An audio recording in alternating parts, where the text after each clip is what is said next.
Olá, telespectadores do programa Tribuna Erga Omnes. É com grande honra e grande alegria que hoje recebemos aqui em nossos estúdios virtuais o deputado estadual Maicon Diniz, que tomará posse no final deste mês de fevereiro e, vindo da cidade paraibana de Campina Grande, fez sua base eleitoral em Parnamirim, Rio Grande do Norte, e hoje trará para nós um pouco de sua biografia e também de seus projetos para o futuro, para a política e para os meios de promoção do estado do Rio Grande do Norte e também do nosso país. Salientando mais uma vez que a nossa TV é uma TV direcionada para a família. É uma TV em que se busca encontrar os exemplos para os jovens, para as crianças, para as gerações futuras. E o nosso convidado de hoje, Maicon, é exatamente a figura de um exemplo. Um rapaz empreendedor, de sucesso e que nos traz muitíssima honra em recebê-lo aqui. Maicon, boa noite, a palavra é sua, faço as honras da casa e é com muita alegria que lhe recebo na TV Erga Omnes. Boa noite, Marcelo. Boa noite a todos os espectadores que estão acompanhando aqui a tribuna. Sinto lisonjeado de estar sendo convidado para participar do programa, para poder acrescentar um pouco aqui e poder falar um pouquinho sobre minha vida, sobre experiência pública, de onde vim e o que é que eu venho aqui para somar na Assembleia Legislativa. Sem dúvida. Nós estávamos falando, o senhor vem da Paraíba, né, um estado muito próspero, próximo de Rio Grande do Norte e de Campina Grande. Eu queria que o senhor contasse para a gente da sua infância, princípio de tudo, como foi a sua infância, como foram os seus sonhos, como era a sua relação familiar. Eu participava de muita festa de São João, né, porque a Paraíba é muito famosa, a Campina Grande é muito famosa por isso. Como é? Conte a sua infância para a gente, por favor. Bem, eu nasci em Campina Grande, na Paraíba, certo? Com 1 ano de idade vim para cá, né? As lembranças que eu tenho é basicamente 5 anos para frente. Então, me lembro que aqui a gente fazia muito São João, até fogueira mesmo na rua. A casa que a gente morava, ela não tinha piso ao redor da casa, né? Era apenas areia. Então a gente costumava sempre brincar ali, estourar fogos. Era algo bem, aquela infância bem raiz mesmo. Às vezes saía para jogar bola na rua, acabava às vezes ganhando, às vezes perdendo. Então foi aquela infância que foi bem dinâmica mesmo. Coisa que hoje em dia, a cada tempo, fica mais difícil, né? As crianças criadas em prédios, condomínios, não é mais aquela infância como se tinha. Mas e os estudos? Quando foi pela primeira vez, Maicon, que alguma área do conhecimento lhe despertou atenção, lhe despertou encantamento, vamos assim dizer? Eu acredito que o que estimule você a estudar, o primeiro passo é o questionamento. E desde pequeno eu sempre fui muito questionador das coisas, desde pequeno. Se for colocar um ponto onde iniciou tudo, foi literalmente na política. Minha mãe disse que eu ficava assistindo, eu era o único lá de casa que assistindo o horário eleitoral, né? Toda vez que tinha campanha. E ela chegou uma vez e perguntou para mim por que eu assistia tanto, né?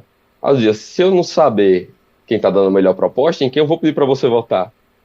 Então, eu acho que aí foi que começou a minha primeira curiosidade, né? Acho que eu devia ter uns 6, 7 anos e foi o meu primeiro passo. Fora isso, eu ficava pegando os produtos de limpeza de casa, também quando era mais novo, misturando água sanitária, detergente, perfume, álcool. Mãe disse que às vezes quando me procurava, era só o cheiro de fogo subindo e tava eu tocando fogo numa escada, fazendo alguma coisa do tipo. E eu acho que isso começou a meio que aguçar, entendeu? Pensar o porquê das coisas. Teve outra vez também que eu me lembro que, na época, eu ganhei um daqueles robôs do Megazord, né, dos Power Rangers e coisa e tal, e ele sujou. Aí eu fui lá, se tá sujo, ainda fazer o quê? Lavar, fui tentar lavar ele, dar um banho no robô, pobre do robô quebrou, aí daí por diante foi eu descobrir, entre outras coisas na minha vida. Quando eu tinha 17 anos, estudava no Contemporâneo de Cidade Verde ainda, sempre fui muito ativo em questão de Olimpíada, de querer participar, ou ganhando ou perdendo, mas sempre gostei muito de competir, isso já é algo meu. E acabaram me convidando para fazer parte de uma equipe, né, para compor a nossa equipe do Contemporâneo, que ia participar na Olimpíada Brasileira de Robótica. E no ano de 2011 a gente chegou a ter êxito, né? Não conseguimos ir participar em São Paulo do campeonato, mas até hoje eu guardo a medalha de primeiro lugar, do mesmo jeito que eu também guardo uma medalha de segundo lugar, quando eu era faixa roxa de karatê, com 14 anos, 13 anos já de idade, né? Para quem entender de karatê, eu ia ser basicamente um faixa preta com 18 anos, no máximo, no máximo, no máximo. Que beleza. O senhor começou sua resposta de uma forma que eu achei magnífica, porque o senhor trouxe a questão da dúvida. E, de fato, desde Sócrates, desde René Descartes, a dúvida é que move a humanidade. Todo conhecimento, toda a cultura, ela vem da dúvida. Se ninguém questionasse, nós estaríamos, talvez, há milênios atrás. Então, esses questionamentos, essas indagações é que fazem o homem crescer. E é muito bonita a sua biografia no sentido de traduzir essas brincadeiras iniciais lá do robô que quebra até chegar numa Olimpíada Brasileira, né, que já tem essa competição, e conseguir êxito, conseguir um prêmio, conseguir uma vitória. É claro que a participação é importante, mas a vitória é melhor ainda, não é? Agora, Verdade. mais interessante ainda é que se percebe o seu senso de cidadão aguçado, que é assistir o horário eleitoral, pedir para os seus pais votarem. Nessa relação com seus pais, eu queria saber como era a sua família, essas conversas de família sobre política, né, na sua adolescência, porque eu imagino quando você chega na adolescência, os ânimos políticos estão à flor da pele, né? Então, como era isso em casa? Eles lhe incentivavam? Eles pediam que se afastasse? Como é que era essa relação de política em casa, Michael? Só para complementar o assunto passado, Sim. quando se trata de se questionar, uma coisa que eu sempre acho interessante é você literalmente buscar a verdade. Então, independente do resultado que você procura, se vai ser agradável ou não, no primeiro passo da busca pela verdade, então esqueça, né? A verdade ela não agrada a todos, ela sempre vai ser firme. E voltando agora para essa pergunta, bem, quando eu tinha 10 anos de idade, né, ano 2004, meu pai resolveu sair candidato, né? Foi candidato, ele foi eleito, teve 4 mandatos como vereador, mas eu participava das reuniões, sempre participei de tudo o que meu pai fez, mas não tão firme, não tão, como é que eu vou dizer, aguçado como como estou hoje. Então, a situação que eu me encontro hoje é totalmente diferente. Houve sempre uma evolução, entendeu? Meus pais, eu acredito que eles viam, mas viam como se fosse algo a ser desenvolvido em mim, não algo que eles fossem se preocupar no momento, mas tipo, ele tem uma habilidade que eu acredito que ele vá se desenvolver sozinho, entendeu? E quando se trata de política, eu sempre fico pensando muito naquela vertente, né, que se você tem poder de fazer algo, e se você pode fazer, seja muito ou pouco, seja uma coisa absurda agora, e que lá na frente não vai ser, mas tente, porque uma hora ou outra você não vai ser gravado. Vai ficar por aquela sua luta, por aquela sua garra, sua determinação. Com certeza. Então, poderíamos dizer que o seu primeiro grande ídolo dentro da política, o seu primeiro grande exemplo foi seu pai. Sim, sim. Muito bonito. Mais uma vez aí para nossos telespectadores, o exemplo. Isso é algo que nós batemos muito, nós discutimos muito aqui na nossa TV. A família é a base da sociedade. E o exemplo é aquele que promove as pessoas, aquele que promove as melhorias, né, em pessoas que de fato crescem na vida. Então temos aí o nosso deputado entrevistado de hoje, aprendeu em casa. O primeiro grande exemplo vem do próprio pai, que era um político e deu essa continuidade, e hoje ele dá essa continuidade. Então, deputado, eu diria assim, para quem conheceu o seu pai, para quem conhece seu pai, a linha política de trabalho dele, qual é a diferença da linha política do seu pai para o deputado Michael, hoje em dia? Quem conhece seu pai, certo, olha para o deputado Michael hoje em dia, o que pode esperar na sua linha política?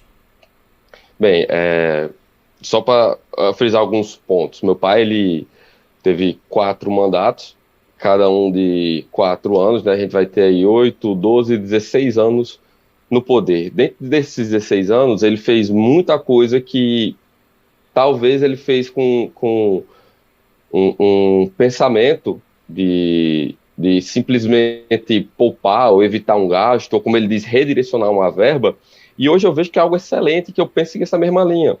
Então, exemplo, meu pai não usava um só centavo da verba de gabinete. A verba de gabinete ele juntava, fazia a devolução à prefeitura, dizia, ó, eu não gastei minha verba de gabinete, tá, essa devolução, mas eu tenho um pedido aqui, que haja um calçamento de tal rua, que faça tal coisa. E isso pendurou durante muitos anos. Então, isso eu estou dando só um exemplo, entendeu? Pai tirava parte do salário dele para ajudar entidades que até hoje estão de pé, como a Associação do Sul de Parnamirim, a CATEG. Hoje, sem mandato, ele ainda ajuda mensalmente, né? Sempre tem a participação dele, independente de como seja, mas sempre a gente tem essa ideia de fazer a caridade. E foi algo que, aos poucos, eu fui vendo, né? E meu pai, apesar de não ter sido uma pessoa que se aprofundou muito nos estudos, as atitudes dele, né, essas atitudes políticas que ele teve, você vai ver coisa de São Agostinho falando sobre a caridade, São Ambrósio falando sobre isso. Então, são coisas que eu procuro trazer para mim, né? Primeiramente, pelo meu pai, depois pela própria religião que eu decidi seguir, que é católico, e aprimorar a questão da liberdade ao indivíduo, né? É tanto que um dos meus projetos lá dentro, primeiro vai ser, ou difícil ou não, é acabar com o IPVA. Então não é reduzir o IPVA, que você não tem que pagar o IPVA mesmo, entendeu? O meu conceito é dar liberdade ao povo. Liberdade financeira, liberdade de você trabalhar, liberdade de você negociar. Minha ideia principal é essa lá. E o que eu puder fazer, brigar por um IPVA mais barato, isenção fiscal, acabar com certos tributos ou empecilho. Veja bem, em Parnamirim mesmo, eu conheço empresários que querem desenvolver a cidade, mas por causa de leis que não servem para nada, tá lá simplesmente atrapalhando. Eu vou só dar um exemplo, partindo de eu mesmo. Eu quero construir uma outra empresa em Parnamirim. Agora, pelo fato de ser perto de uma igreja, né, que no caso seria um posto de gasolina, não houve a liberação. Porém, você tem que entender que quando você abre uma empresa, não é só um número, não é um CNPJ. Eu vou contratar aí no mínimo 10 pedreiros de primeira, vou contratar 15 frentistas, vou contratar um SG, vou contratar um gerente, vou promover pessoas dentro da minha empresa. Então, qual país do mundo você conhece que um empresário chega para investir 500, 700, 800, 1 milhão numa cidade, quer gerar emprego, e porque tem uma igreja do lado, não pode? Aí eu já desculpa, não, é que, sei lá, o posto pode explodir. Mas quando é que você já viu um posto explodindo? Se fosse os tanques antigos, eu até entendia os tanques de hoje em dia. Não faz sentido. Aí não, mas o município vai dar isenção em tal IPTU, em tal coisa. Pô, o município devia nem cobrar isso nem das empresas, nem do povo. Quando você compra o terreno e paga por ele, ele é seu. Ele não é do prefeito, ele não é do governo, ele não é do presidente, ele é seu, pô. É seu pedaço de terra. Então, acho que eu estou pegando a linha do meu pai e aprimorando cada vez mais. Entendi, eu entendi. Eu vejo que, até pensando em projetos, até pensando, o senhor tem uma linha baseada aí numa economia, num Estado pouco intervencionista, né? Se eu consigo entender a sua linha até de proposta, né? Com Sim. redução de carga tributária e talvez uma facilitação, uma facilidade maior para o empresário, para o empreendedor, né, é evidente, respeitando aí as competências de cada um dos entes. O senhor vai ser um deputado estadual, então estaria diretamente ligado à questão dos tributos e gestões aí de natureza estadual. Então eu já aproveito e lhe coloco uma questão. O senhor ventilou sobre o IPVA. O IPVA é um imposto em que pese definido na Constituição da República, que é de competência de arrecadação do Estado e competência de regulamentação estadual. A gasolina, hoje os combustíveis em geral, talvez sejam um dos grandes entraves ao desenvolvimento maior do Brasil. O senhor sabe muito bem disso, até pela sua atividade, pelo posto de gasolina. E grande parte desse problema vem da tributação estadual. Correto. Existe aí um mito que a gasolina subiu demais por questões federais, mas sabemos que o barril do petróleo subiu no mundo todo e que principalmente o ICMS, que é o tributo mais voraz dentro dos combustíveis, é um imposto estadual. No caso do Rio Grande do Norte, o senhor acha que haveria espaço, se não para um corte severo, mas para uma discussão nesse sentido, e assim tentar-se melhorar esse desenvolvimento do Estado via desoneração dos combustíveis? Então, existe muita coisa que pode ser feita por parte do governo, do Estado, para dar um alívio a esse, né? O primeiro seria a pauta fiscal. Porque como é que a pauta fiscal funciona? Ela é aplicada em cima do preço médio de mercado. Geralmente isso acontece dia 15 ou dia 30 do mês. Vamos lá. O preço médio hoje do combustível está R$ 6,62. Ele pega R$ 6,62, que é uma coisa que os governadores disseram, né? Não, a gente não aumentou o ICMS. Poxa, mas não precisa. Você pega R$ 6,62 e aplica o ICMS de 20 e tantos por cento. Eu recebo o imposto, faço não. A gente está passando por uma situação difícil, de crise, coisa e tal, lá vai. Vamos aumentar o preço, a gente aumenta o preço. A média do mercado sobe para 6,82. O que é que o Estado vai lá, pega mesmo os 20 e pouco por cento e aplica em cima dos 6,82 que teve. Aí você olha a situação, a venda às vezes é um pouco melhor, né? Mês sim, mês não. Vamos abaixar o preço, a média cai. O governador não aplica. Então, Fátima Bezerra, né? Ela sempre pega pela maior média que tem e deixa. Entendeu? Então, isso é um dos problemas. A gente tem ali em Guamaré um espaço onde daria para construir uma outra refinaria. Não tinha o projeto de outra refinaria. E o presidente Luiz Inácio Lula da Silva fez o favor de mandar para Pernambuco, que é a terra dele, e hoje a gente extrai petróleo aqui, manda para lá, refina e traz de volta. Então, tipo, o RN tem muita força para crescer mesmo. Agora, o que falta é a questão de gestão inteligente, né? A gente não encontra opções que possam ver ou fazer isso ou facilitar, não. É o povo querendo mais e cada vez mais estatizar. Eu falo isso, mas eu não sou contra o Estado, ou sou totalmente não. O Estado tem que ser grande, tem aonde? Em defender a Amazonas, tem que ser forte aonde? Ter um PM na rua fazendo sua guarda, né?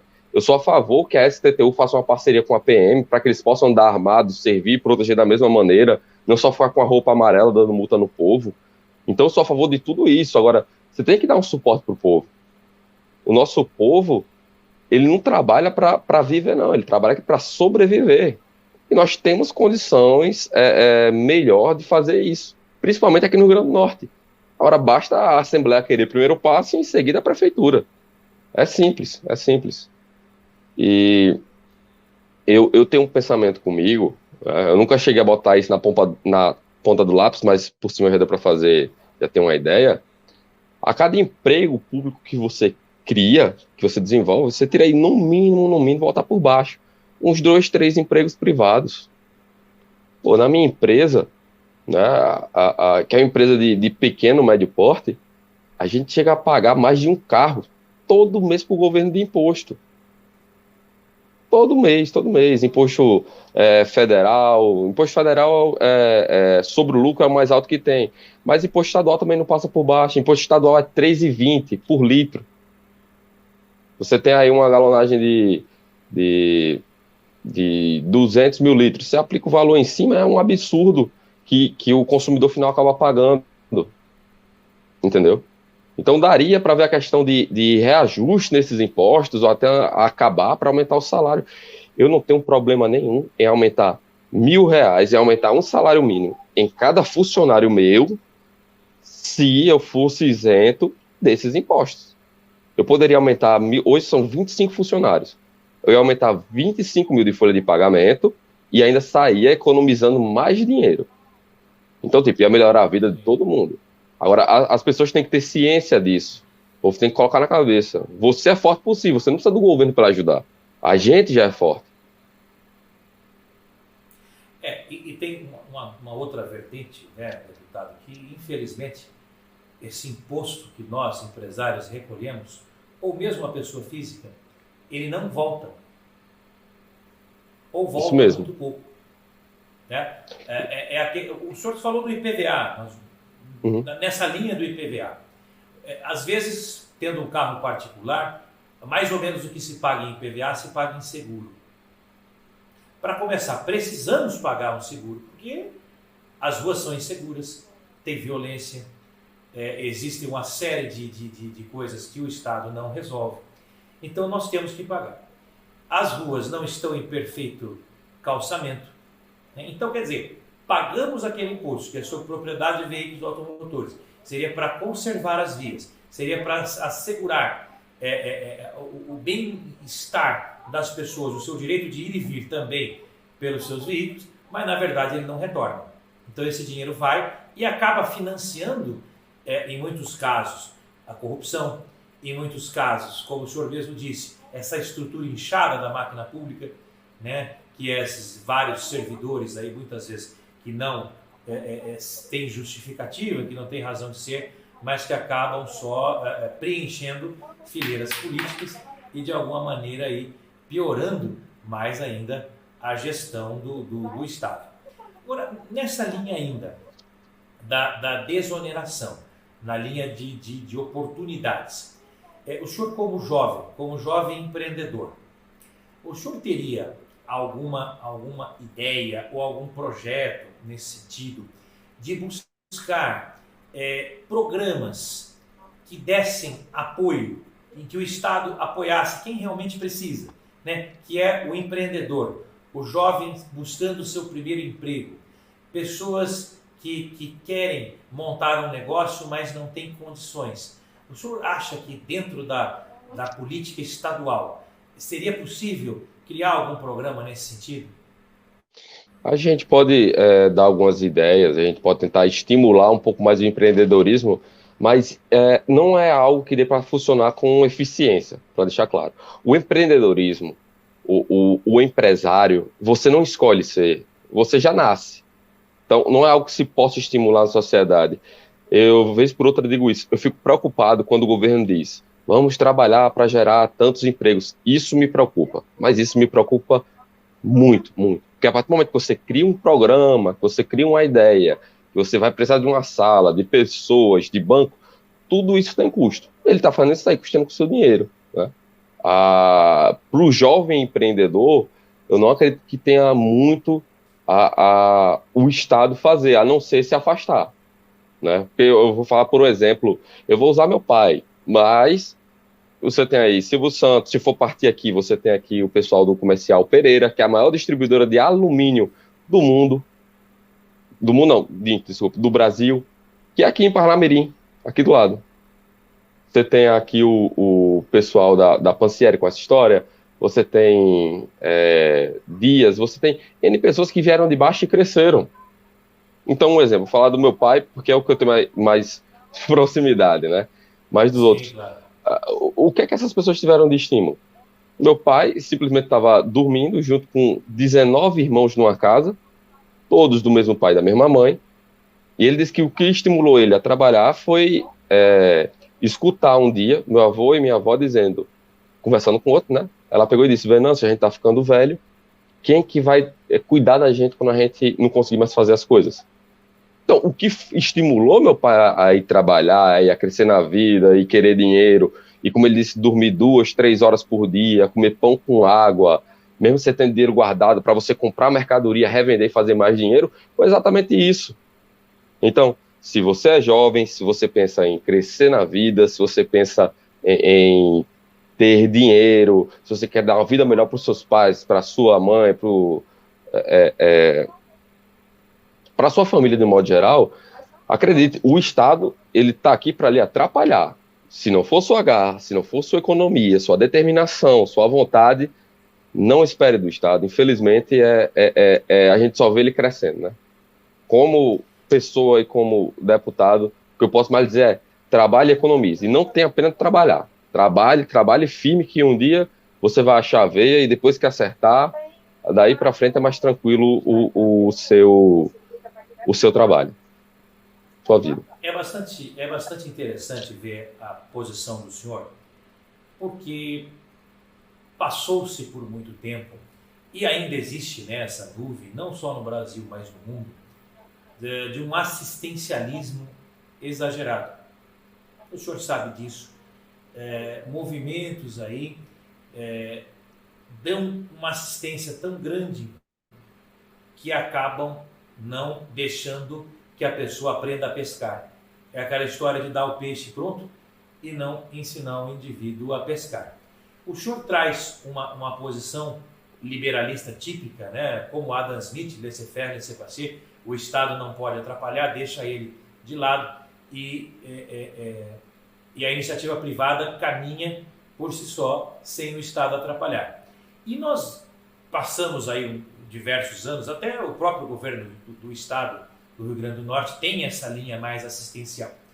Eu perguntaria ao senhor, o senhor acha que hoje, em captação de mão de obra, em busca até do empreendimento, essa linha assistencial demais, esses benefícios que vêm, vamos assim dizer, preencher algumas famílias, o senhor não acha que isso acabou até dificultando para o empresário buscar mão de obra, porque muita gente se vale desses benefícios e acaba não querendo o trabalho formal, e com isso prejudicando o próprio beneficiado a médio e longo prazo? Porque o indivíduo se acomodou. O senhor não acha que isso aconteceu em muitos lugares, no Brasil também, principalmente?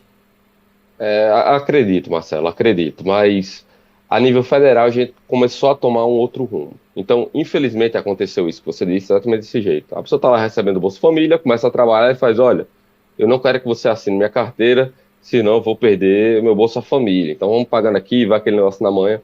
Infelizmente, isso aconteceu, né? Mas nós temos aí 3 escalas que sofrem com esse problema. Prefeitura, o governo do estado e o nível federal. O que vai acontecer terça-feira agora? Inclusive, eu vou estar lá. Uma obra de 130 anos, que vem do tempo do Império ainda, de transposição do Rio São Francisco, finalmente vai chegar aqui. Chegando aqui, a gente vai ter um desenvolvimento, eu acredito, principalmente no Seridó do Rio Grande do Norte, que a gente nunca viu antes. Eu falo isso porque em 2018 eu comecei a ir lá, conversar com o povo, conhecer um pouco mais, e eu cheguei ao ponto de ver uma fazenda, coisa de mais de 50 hectares, grande, porém seca, com apenas 4 cabeças de gado, né, do lado do leite, coisa e tal. E eu cheguei a perguntar pro dono por que ele não tinha mais. Ele fez simples, aqui não tem água. Para perfurar poço que é difícil, por causa disso, botou algumas dificuldades, e não tinha água. Então, eu acredito que com a chegada da água, vai resolver o problema. Então, por mais que tenha lá o Bolsa Família, coisa e tal, lá vai, a nível federal, ele já está tentando sanar. Então, cabe agora ao governo dos estados e às prefeituras a procurar também dar independência para o povo.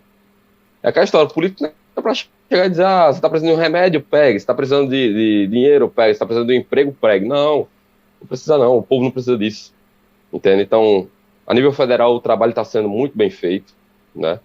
Tá chegando aí, graças a Deus, a água para o povo. A nível estadual, eu não vejo a governadora com capacidade de arrumar nem a casa dela. É uma pessoa extremamente desorganizada, soberba e ditadora, né? Egocêntrica.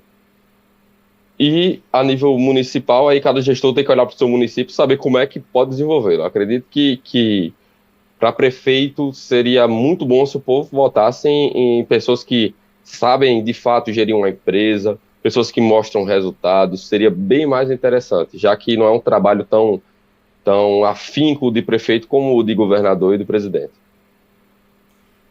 Quando se fala em presidente, quando se fala em governador, a visão tem que ser mais macro, né? O prefeito já tem uma questão mais local, sabe as suas peculiaridades. O senhor tocou num ponto que eu gostaria de abordar um pouco mais, essa questão do político gestor.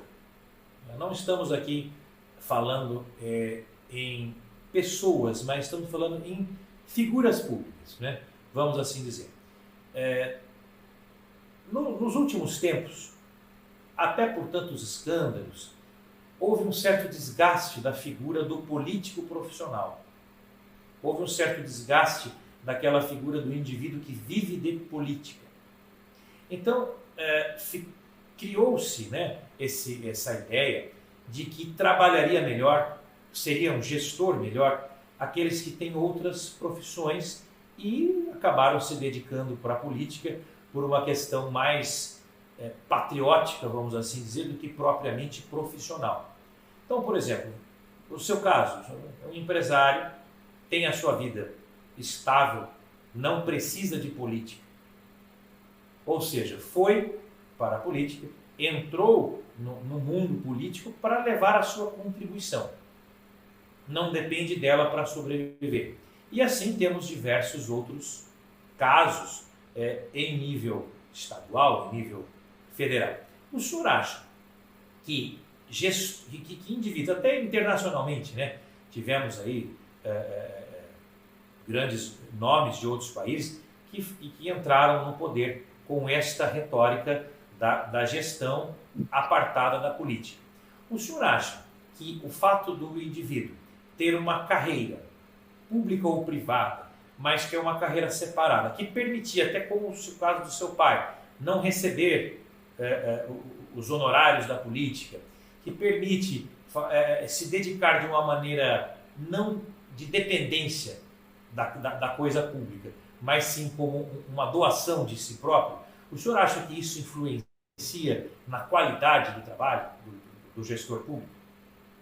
Muito, muito, muito. Porque, vamos lá, vamos ser bem sinceros. A maioria dos políticos, das pessoas que querem entrar na vida pública, né, hoje em dia está mudando mais, porque vem a história de militância, a gente começou a ver a ideia de direita e esquerda, então isso aí ficou muito à parte. Mas se a gente voltar aqui 10 anos atrás, antes do boom de 2014, antes da história toda de impeachment de Dilma, você não via ninguém quase falando de direita e esquerda. Então, basicamente, quem ia atrás dos cargos? Ia atrás dos cargos aquela pessoa que quer ter uma vida mole e ganhar um salário, ia atrás do cargo aquela pessoa que não serve para muita coisa, o cara tentava de um jeito ou de outro entrar lá e se aparelhava no Estado, né, através de cargos e não saía mais. Então, hoje em dia, o próprio eleitor ficou mais crítico. Hoje em dia, o próprio eleitor olha e diz, certo, você vai ser candidato, mas por que você vai ser? O que é que você tem de diferencial? Quando eu pensei em ser candidato, né, uma das coisas que eu me perguntei exatamente foi isso. Então, um exemplo, você começa a entrar no movimento Força Democrática. O movimento aqui, tem meu amigo Coronel Hélio, que é um dos cabeças, está funcionando pró-governo federal, massa, muito bom. Você chega num canto desse, vamos supor, você diz, eu sou candidato, certo, mas o que é que você faz da vida? Não, é que eu parei com as ideias de Bolsonaro, sou um cara direitista e sou candidato, ponto. Só? Entendeu? Então, você chegar e dizer, não, eu tenho uma casa de apoio a dependentes químicos, meu pai começou esse trabalho e eu mantenho. Eu tenho uma associação de surdos, faço minhas doações periodicamente à igreja. Então você percebe que já é um discurso totalmente diferente. Meu pai foi uma pessoa que não usou parte do dinheiro público. Meu pai foi uma pessoa que me ensinou literalmente a começar algo do zero. Então, um exemplo, quando eu fui assumir a empresa, né, a minha outra empresa, eu comecei ela sem literalmente um centavo. Foi a cara, a coragem, assinei uns contratos de imagem, para quem tem depois de gasolina sabe como é que é esse contrato, e a gente começou a lutar, até formar um capital.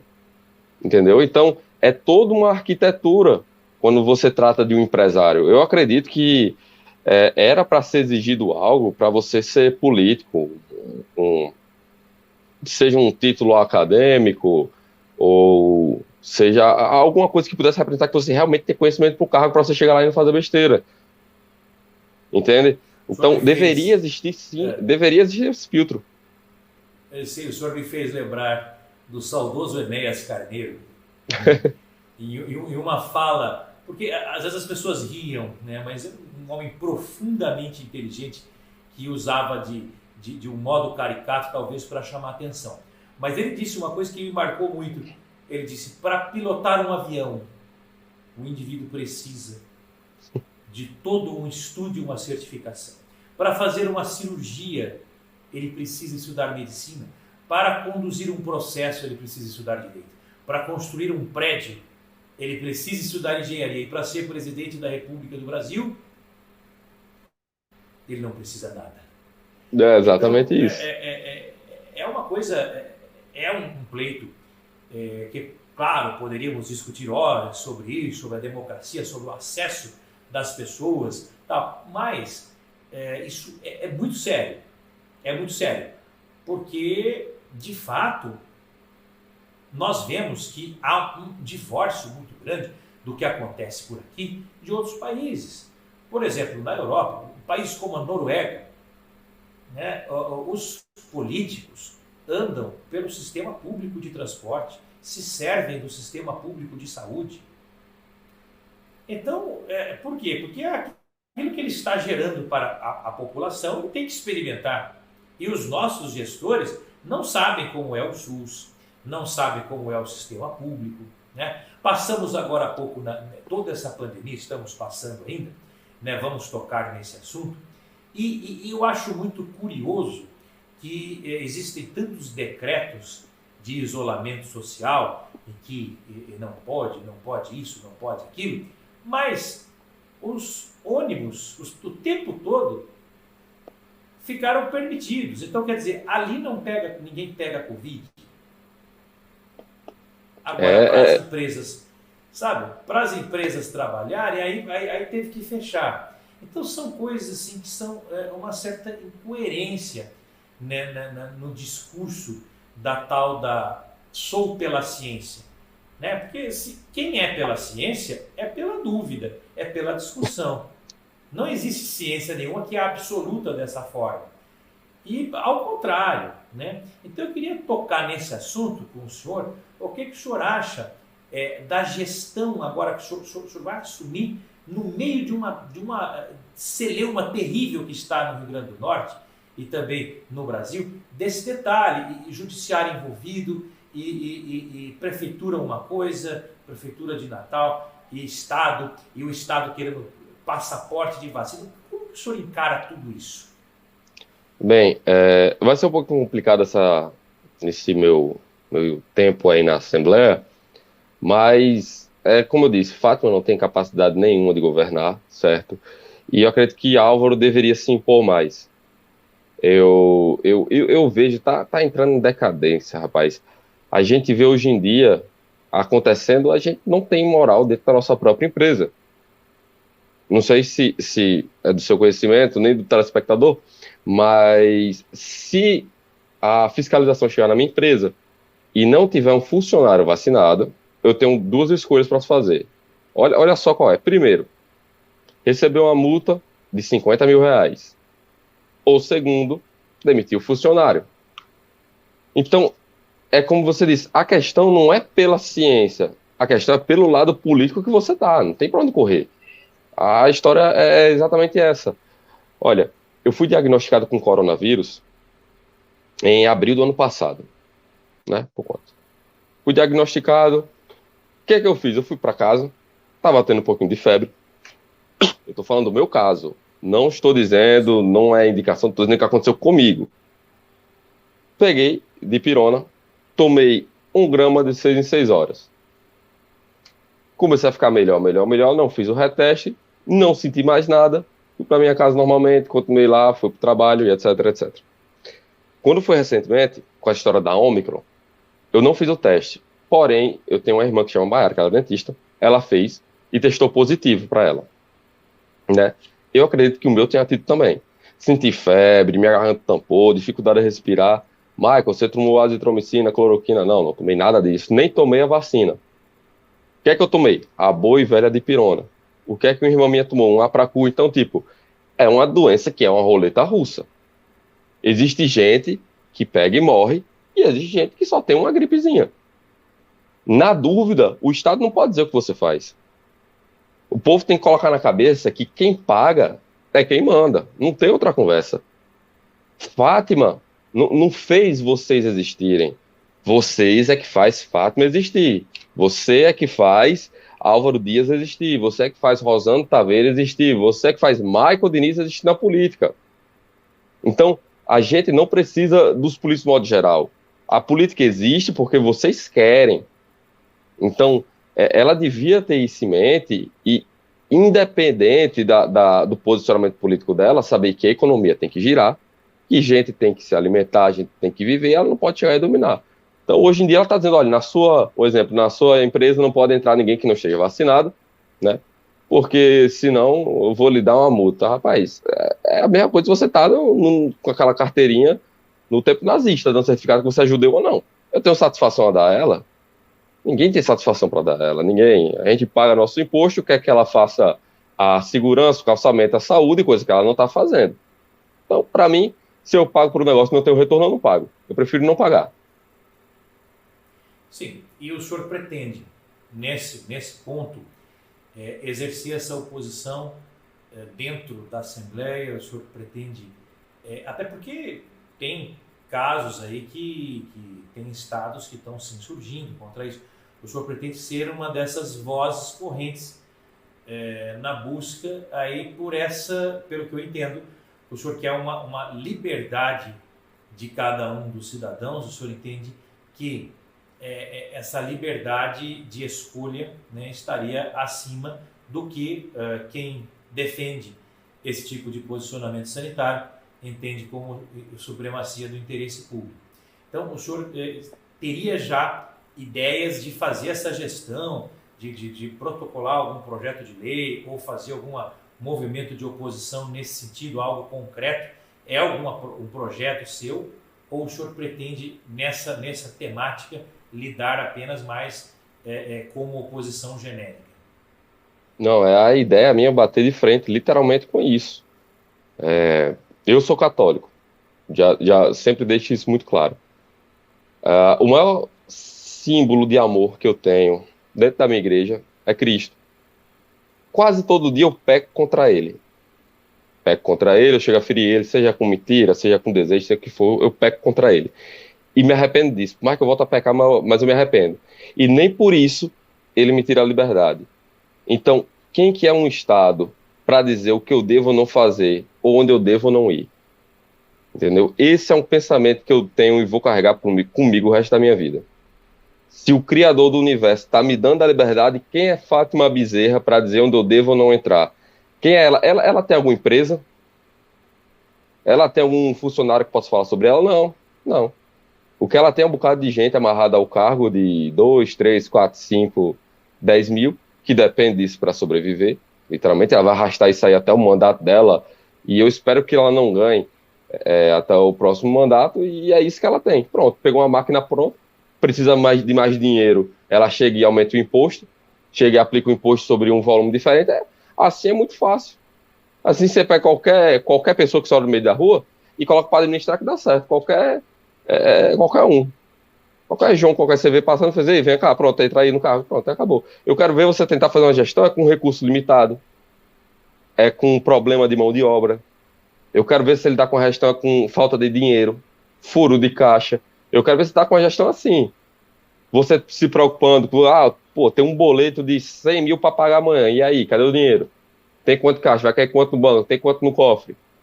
Entendeu? Porque é muito fácil, do jeito que ela está fazendo. Do jeito que ela está fazendo, ela está sendo uma ditadora. Pronto, é isso que está acontecendo. Está oprimindo o povo do Rio Grande do Norte. Querendo botar o povo numa rédea, como se fosse um animal. Né? E isso não é gestão. Não é gestão nenhuma. Como eu disse e repito, ela não tem capacidade de governar nem a casa dela. Nem ordenar o material de limpeza, se der. É bem fácil ela misturar com comida. Essa é a opinião e o modo bastante objetivo e contumaz do deputado Michael Diniz. Isso é admirável, porque o deputado diz a sua expressão, fala o que pensa, e isso é importante também. É importante na política que as pessoas sejam claras, né? Ele está expressando a sua opinião dentro dos limites do respeito, dentro dos limites da democracia, e dizendo aquilo que ele pensa, da forma com que ele pensa, falando com você, nosso telespectador, falando com os seus eleitores. Deputado, foi um grande prazer recebê-lo. Nós estamos chegando ao fim. Gostaria de dizer ao senhor que eu admirei bastante suas palavras religiosas, também sou católico, concordo plenamente que Jesus, que é Deus de amor, nos deixa livre. Seu maior de todos os mandamentos é o amor e a sua grande possibilidade é o livre-arbítrio. Então, a liberdade é um valor irrenunciável. Liberdade é algo que nos move. E, de fato, o senhor tem toda essa garra da juventude. Eu gostaria de lhe parabenizar pelas suas opiniões firmes, que é isso que as pessoas esperam de um homem público. Às vezes, pode não se concordar com o que se fala, mas espera que essa posição seja firme, seja vertente, seja contundente, como o senhor tem. Eu tenho certeza que o Rio Grande do Norte e o Brasil só tem a ganhar. E depois da sua posse, agora no final de fevereiro, também tenho certeza de que o povo potiguar terá um representante, mais um representante, e na figura do senhor, um político aguerrido e uma pessoa, sobretudo, que não estará lá para fazer figuração.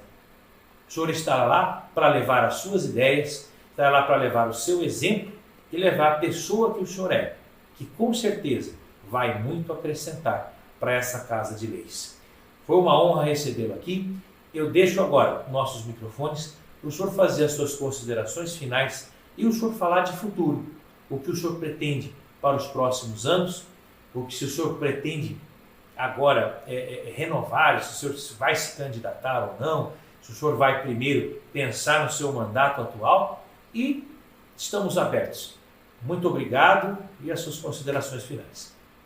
Obrigado, Marcelo. Então, eu vou sair sim, sou pré-candidato já a deputado estadual, já estou juntando forças para ir comigo à rua. Gostaria até de fazer o convite a algum ouvinte, alguém que está nos acompanhando, seja um líder comunitário, seja um pastor, um padre, um pessoal que trabalha no Grêmio infantil, né?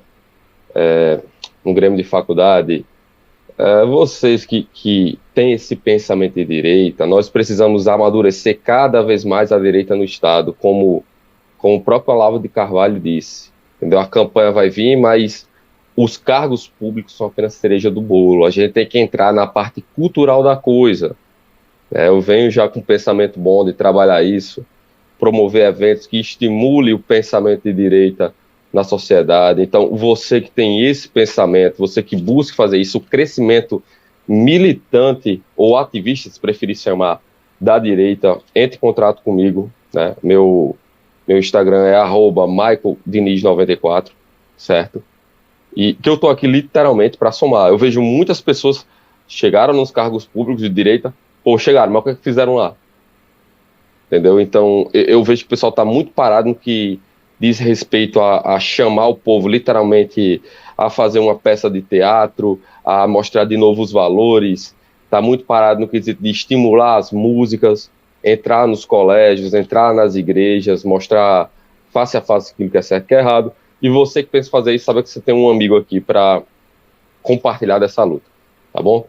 Peço que Deus nos abençoe cada vez mais, nos proteja e sempre mostre pra gente o caminho certo a seguir, né? E quando ele mostrar o caminho certo, amigo, vá sem medo, que sempre vai acabar da melhor forma, tá Talvez não acabe da sua forma, da forma que você quer ou da forma que você espera, mas vai acabar da melhor forma. Que Deus nos abençoe. Muito obrigado e até o próximo Tribuna Erga Omnes.